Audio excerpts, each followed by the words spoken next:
This is the Ulefone Armor 24 disassembly. If you're interested in seeing more videos like this, make sure you subscribe and click on the notification bell so you'll be notified once I upload a new video. And if you need any tools, there are links in the description.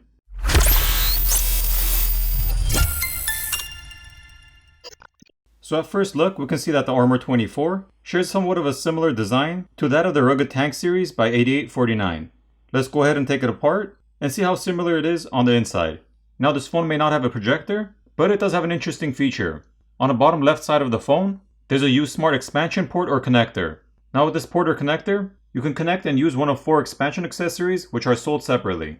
The USmart E03 two-way 180 degree rotatable endoscope, the USmart E02 dual camera endoscope, the USmart E01 HD camera endoscope, or the USmart C01 digital microscope. Again, all 4 of these accessories are sold separately, but can be attached and used with this phone for jobs which require any type of inspection or repair, like pipe inspections, plumbing, or air conditioning. And with a digital microscope accessory, it can be used for electronic repair. So now that I went over that, let's continue with the teardown. To start off, the SIM tray needs to be removed.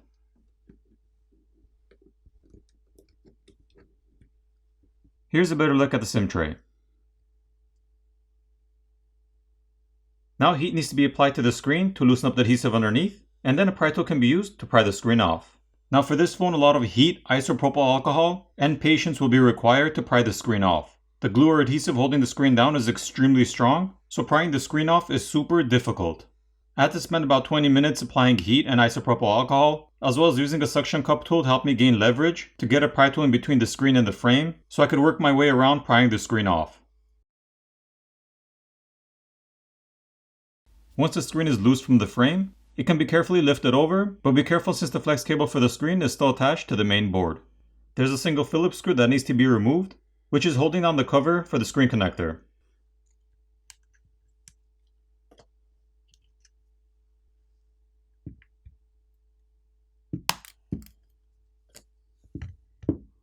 Here's a better look at the back side of the screen.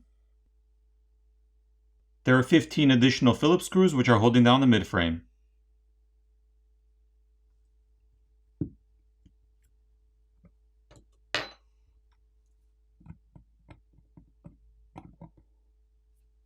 Here's a look at the aluminum midplate.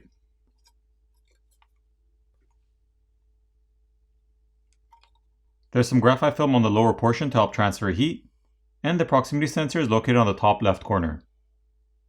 Looking at the other side, we can see a thermal pad located over here to help disperse heat away from the components through the midframe. The battery cables can now be disconnected, followed by the rest of the cables.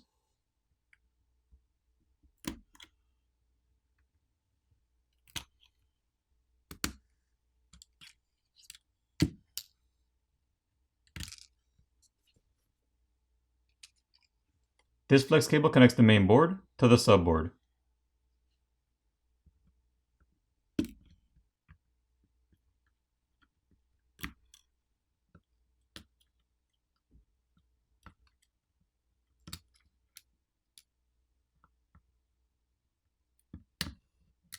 The coaxial cable can be disconnected by just popping it off.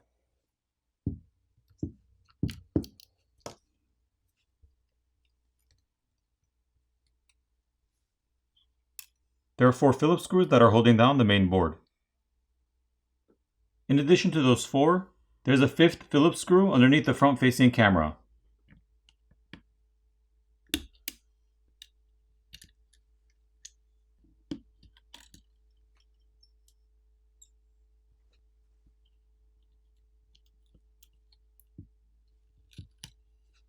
And underneath the front-facing camera bracket, there is yet another Phillips screw. Now finally the main board can be removed.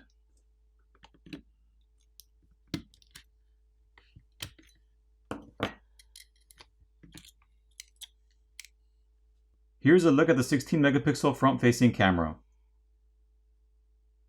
Taking a closer look at the main board, we can see the SIM and memory card reader located here, and rubber gaskets around the connectors.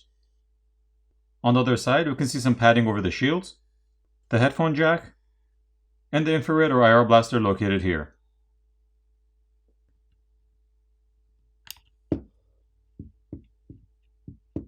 There are 4 Phillips screws holding down the subboard.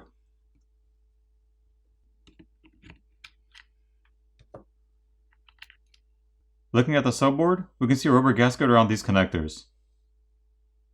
There's also a liquid damage indicator sticker, which is that white sticker. On the other side, we can see a rubber gasket around the charger port. There are 7 Phillips screws which are holding on the battery bay, or battery compartment.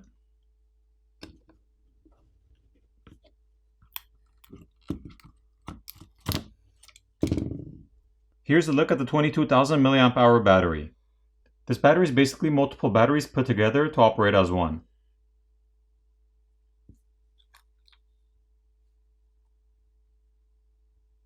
There are 2 Phillips screws holding on the top plastic assembly.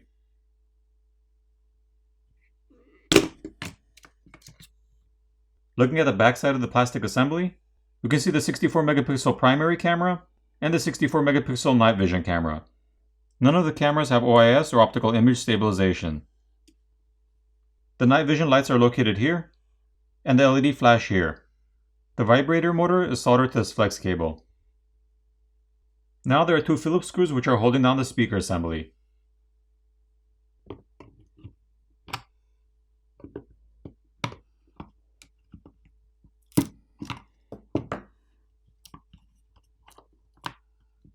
Here's a look at the speaker assembly. There's a mesh filter and rubber gasket around the speaker opening. There's also an antenna flex cable located over here. So back to the housing, the primary microphone is located on the bottom and is held in place with a cure-in-place gasket, and the earpiece speaker is located on top, which is also held in place with a cure-in-place gasket. This flex cable is for the fingerprint reader on this side, and this one's for the volume keys. This flex cable is for the buttons on this side, and this one's for the connector over here on the corner. This one over here is for the NFC antenna, and this one's for the large light on the back. There are also 2 additional antenna flex cables on each side of the housing. For the repairability score on this phone, I give it a 3.5 out of 10. Now it's time to put the phone back together.